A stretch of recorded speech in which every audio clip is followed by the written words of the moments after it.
తోటి డాన్సర్పై అత్యాచారానికి పాల్పడిన కేసులో కొరియోగ్రాఫర్ జానీ మాస్టర్పై నార్సింగ్ పోలీసులు కేసు నమోదు చేసిన విషయం తెలిసిందే.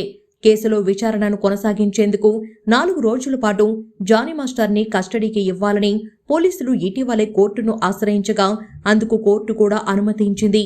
ఈ మేరకు గత 4 రోజుల నుంచి నార్సింగ్ పోలీస్ స్టేషన్లోనే జానీ మాస్టర్ని పోలీసులు విచారిస్తున్నారు. ఈ క్రమంలోనే కేసులో మరో కీలక పరిణామం చోటు చేసుకుంది.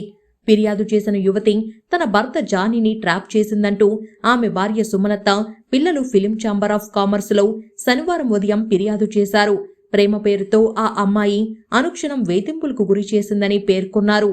5 ఏళ్లు నరకమంటే ఏమిటో జానీ మాస్టర్తో పాటు తనకు కూడా చూపించిందని సుమలత సంచలన ఆరోపణలు చేసింది. చివరకు ఆమె బాధ తట్టుకోలేక తాను కూడా ఆత్మహత్యకు యత్నించానని వెల్లడించింది. అత్యాచారం చేశాడని ఫిర్యాదు చేసిన అమ్మాయి, ఆమె తల్లి పెళ్లి చేసుకోవాలంటూ తన భర్తను తీవ్ర ఒత్తిడికి గురి చేశారని తెలిపింది. అలా వేధింపులు భరించలేకే వారిని కొంతకాలంగా జానీ మాస్టర్ దూరం పెట్టారని, ఆ కక్షతోనే తన భర్తపై అక్రమంగా కేసు పెట్టారని సుమలత వాపోయింది. తనకు తన పిల్లలకు ఏం జరిగినా ఆ తల్లి కూతులదే బాధ్యత అని పేర్కొంది. ఈ విషయంలో ఫిలిం ఛాంబర్ ఆఫ్ కామర్స్ తమకు న్యాయం చేయాలని జానీ మాస్టర్ భార్య సుమలత పిల్లలు వేడుకున్నారు.